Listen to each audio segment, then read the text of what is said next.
नमस्कार दोस्तों, मैं सुधांशु शेखर टीटीएस सिनेमा का एक नया एपिसोड लेकर के आपके सामने फिर से हाजिर हुआ हूं और उम्मीद करता हूं कि आप स्वस्थ होंगे, प्रसन्न होंगे। टीटीएस सिनेमा या टीटीएस के तहत हम जितने भी नए नए एपिसोड्स आपके सामने लाते हैं, उसका पर्पस होता है आपको अच्छे तरीके से इन्फॉर्म भी करना और आपके लाइफ में कुछ हंसी खुशी के कुछ पल भी आपको इंट्रोड्यूस करना। तो आज हम जिस सिनेमा का रिव्यू आपके सामने लेकर के आए हैं दोस्तों, वो 2023 की फिल्म है और एक फ़ोन के ऊपर बेस्ड है। जी हाँ दोस्तों, एक फ़ोन के ऊपर बेस्ड है। पहले के आईफ़ोन से पहले के जो फ़ोन के दीवाने होंगे, आई मीन जो फ़ोन के प्रशंसक होंगे, जिनको जो कहते हैं एक इंग्लिश में जिसको कहते हैं गीक, जो टेक्नो गीक होते हैं, उनके बीच में एक नाम बड़ा फ़ेमस होगा, वो ब्लैकबेरी। जी हाँ दोस्तों, मैं ब्लैकबेरी फ़ोन की चर्चा यहाँ पे कर रहा हूँ। ब्लैकबेरी फ़ोन आईफ़ोन के आने से पहले सबसे ज़्यादा डिमांड में रहने वाला फ़ोन था और जिन्होंने ब्लैकबेरी फ़ोन यूज़ किया होगा, वो समझ गए होंगे कि वाक़ई उस समय उस फ़ोन का कितना फ़ेम था और सच में वो फ़ोन वाक़ई लाजवाब था अपने दौर में। लेकिन जो ब्लैकबेरी आज जिस फ़िल्म की हम चर्चा करने जा रहे हैं, उसका नाम भी ब्लैकबेरी फ़िल्म है और उसी फ़ोन के राइज़ और फ़ॉल पे बेस्ड है। जी हाँ, ब्लैकबेरी फ़ोन का कैसे उत्थान हुआ और कैसे पतन हुआ, हम इसी फ़िल्म की चर्चा आज करने जा रहे हैं। तो ब्लैकबेरी फ़िल्म जो रिलीज़ हुई थी, वो 2023 में रिलीज़ हुई थी, पिछले साल रिलीज़ हुई है ये film, directed by Matt Johnson और इसकी कैटेगरी जो है, वो कॉमेडिक है। वैसे नेचर इसका थोड़ा कॉमेडी वाला है, जिस तरह से फ़िल्म ये बनी है, लेकिन ये रियल घटनाओं पे बेस्ड है। ये बिल्कुल इसमें जो घटनाएँ दिखाई गई हैं, वो सच्ची घटनाएँ हैं और इसका इसलिए जॉनर कॉमेडी और डॉक्यूमेंट्री टाइप जॉनर भी इसको कहा जाता है। तो फ़िल्म की शुरुआत ऐसे होती है कि 1996 का वक़्त दिखाया जाता है, जिसमें एक कंपनी के 2 फाउंडर होते हैं, रिसर्च इन मोशन। जी हाँ, RIM इसको शॉर्ट में बोला जाता है। रिसर्च इन मोशन कंपनी के जो फाउंडर होते हैं, उनका नाम होता है माइक लेज़ारिडिस और उनके एक बेस्ट फ्रेंड होते हैं को-फाउंडर। दोनों एक कंपनी के पास जाते हैं और एक डिवाइस उन्होंने बनाई होती है, जो आगे चल कर के वही डिवाइस ब्लैकबेरी के रूप में एस्टैब्लिश होने जा रहा होता है। एक डिवाइस उन्होंने अपने छोटे से कंपनी में बनाई होती है, मेकशिफ्ट कंपनी में, हार्डवेयर के रूप में, जिसका नाम होता है पॉकेट लिंक। जी हाँ दोस्तों, उसका नाम होता है पॉकेट लिंक और वो उसी को ले करके जाते हैं कंपनी के पास अपने बिज़नेस आइडिया को पिच करने के लिए। पॉकेट लिंक में वो सभी सुविधाएँ हैं, जो एक आम फ़ोन आपको नहीं दे रहा, जिसके लिए हम अलग-अलग तरीके के उस समय यूज़ किया करते थे। जैसे हम मैसेजेस के लिए पेजर का इस्तेमाल करते थे, फ़ोन के लिए बस मोबाइल इस्तेमाल होता था, एटसेट्रा, एटसेट्रा। लेकिन ब्लैकबेरी फ़ोन में उन्होंने इंटीग्रेट किया था सब चीज़ों को एक ही साथ, जिसमें कि मैसेजेस, कॉल, इवन नेट की सुविधा भी आप एक्सेस कर सकते हैं और बड़ा खूबसूरत सा एक कीपैड भी उसका बनाया गया था। तो पॉकेट लिंक नाम से उस समय उन्होंने इस आइडिया को इंट्रोड्यूस करने की उस कंपनी के सामने सोची थी 1996 में। उन्होंने जब पिच किया था तो एक बिज़नेसमैन थे जिनका नाम था जिम ब्लैसिलिस। जी हाँ दोस्तों, जिम ब्लैसिलिस के सामने उन्होंने ये पिच किया था, उस कंपनी में जहाँ पे वो लोग अपना बिज़नेस आइडिया लेके गए थे और जिम ब्लैसिलिस ने उसको बहुत ही इम्पैशनेट तरीके से, बहुत ही डिसइंटरेस्टेड तरीके से सुना था उनके आइडिया को, रिसर्च इन मोशन कंपनी को, और उस वक़्त उन्होंने उसको रिजेक्ट कर दिया था। जिम ब्लेसली बहुत एम्बिशियस थे, एग्रेसिव एम्बिशन थी उनके अंदर और वो जल्दी से जल्दी किसी कंपनी के सीईओ बनना चाहते थे और उसके लिए, जैसे हम कहते हैं ना हिंदी में, साम, दाम, दंड, भेद, तो वो किसी भी तरह के रणनीति को अपनाने के लिए तैयार थे और उसी तहत उनको दिखाया जाता है फ़िल्म में कि एक अपने दोस्त के ही चीज़ों को, आइडिया को, अपना आइडिया बना करके जिम ब्लेसली एक बोर्ड रूम मीटिंग में पिच करते हैं। वो सोचते हैं कि अगर मैं इसको पिच करूँगा तो मेरे ज़्यादा जल्दी पोस्ट बढ़ेगी और इसी चीज़ को इनडिसिप्लिन मानकर उनके कंपनी से उन्हें निकाल दिया जाता है, फायर कर दिया जाता है। जिम ब्लेसली फिर रिसर्च इन मोशन ने जो अपना कार्ड छोड़ा होता है, उसके ऊपर उनकी नज़र पड़ती है और जिम ब्लेसली को लगता है कि हमारे पास ये मौका है और वो माइक लेज़रेडिस, जो उसके को-फाउंडर होते हैं उस कंपनी के, उनको अप्रोच करते हैं, फ़ोन करते हैं कि अगर तुम मुझे इस कंपनी का सीईओ बनाते हो, तो मैं तुम्हारी कंपनी में पैसा लगाने के लिए तैयार हो जाऊँगा। माइक लेज़रेडिस पहले तो हिचकिचाते हैं, लेकिन फिर जिम ब्लैसिलिस के बिज़नेस एक्सपर्टीज़ से वो प्रभावित होते हैं। उन्होंने जो कुछ चीज़ें उन्हें बताई थी, वो सच साबित होती है, जिसके अंतर्गत फिर वो डिसीज़न लेते हैं कि जिम ब्लैसिली को को-फाउंडर की पदवी वो देंगे और उन्होंने जो उनकी कंपनी थी रिसर्च इन मोशन, उसका सीईओ उन्हें नियुक्त करके उसे अपनी कंपनी में स्थान दे देते हैं। जिम ब्लेसली को।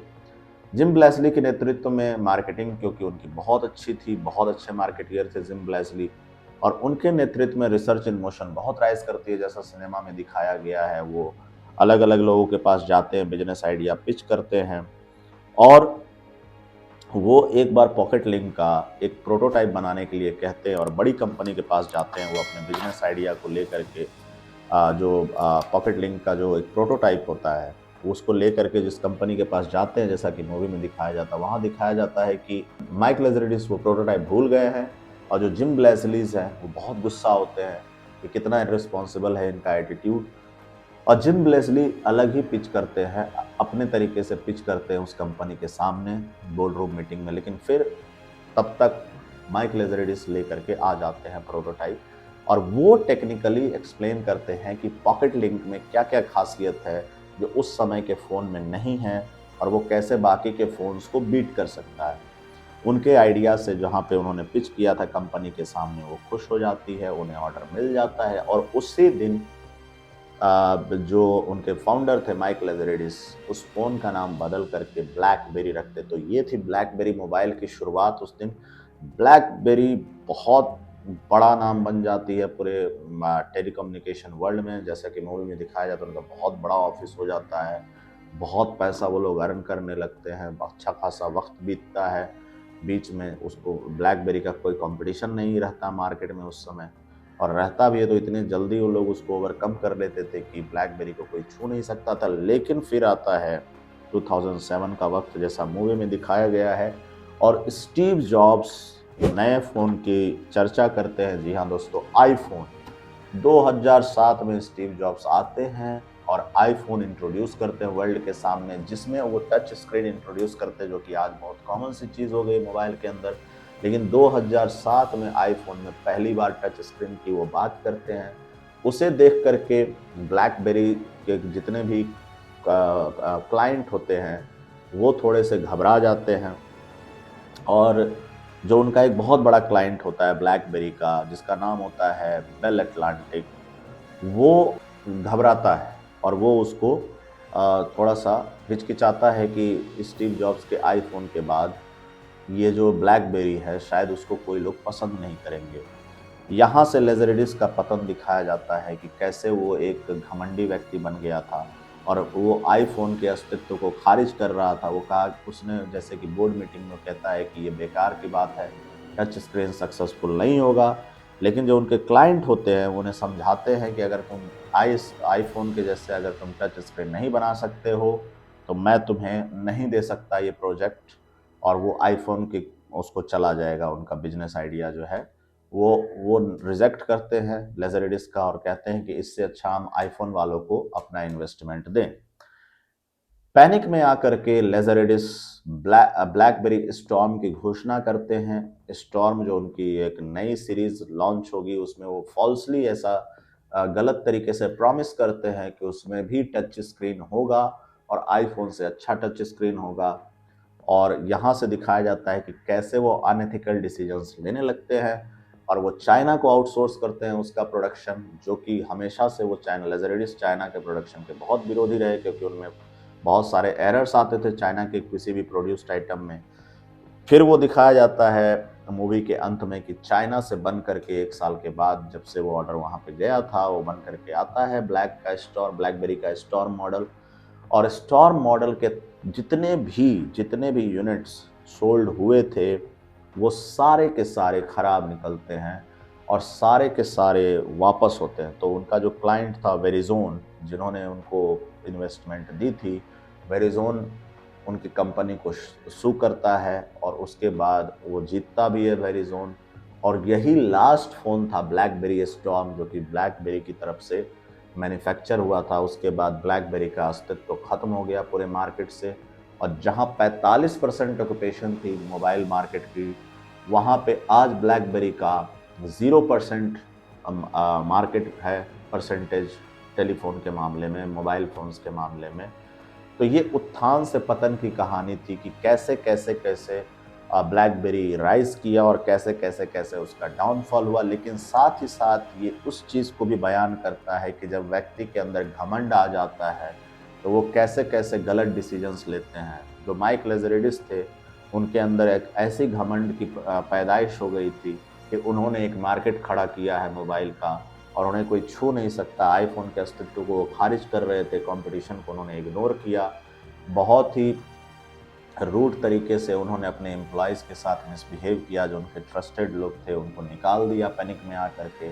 तो ये भी दिखाया गया है कि कैसे एक एम्बिशन जो है कॉर्पोरेट वर्ल्ड में किसी कंपनी को ना सिर्फ बनाती है, बल्कि उसे उसका अस्तित्व खराब भी कर सकती है, उसे नेस्तनाबूद भी कर सकती है। तो कहीं न कहीं ब्लैकबेरी में एक फिलॉसफिकल एंगल अगर आप ढूँढना चाहते हैं, तो आपको ये देखने को मिल जाएगा। तो दोस्तों, ये थी ब्लैकबेरी की कहानी। जो फ़ोन ब्लैकबेरी पे ही बेस्ड है, जो 2007 तक जिसका अस्तित्व मार्केट में था, लेकिन उसके बाद अब विलुप्त हो चुका है। तो उम्मीद करता हूँ इस फ़िल्म की कहानी, इसका रिव्यू आपको पसंद आया होगा, और ब्लैकबेरी फ़ोन के बारे में भी आप इस मूवी का, इस टीटीएस सिनेमा का ये एपिसोड देख कर के आपको थोड़ा बहुत रिसर्च करने का मन होगा। और जाइए इस सिनेमा के बारे में आप और जानकारी लीजिए, ये सिनेमा भी देखिए। आपको अगर टीटीएस सिनेमा के एपिसोड्स अच्छे लग रहे हैं तो हमें प्लीज़ लाइक, शेयर, सब्सक्राइब कीजिएगा, और कमेंट सेक्शन में हमें फीडबैक ज़रूर दीजिएगा कि कैसे और सिनेमास का हम रिव्यूज़ आपके सामने ला सकते हैं। धन्यवाद दोस्तों।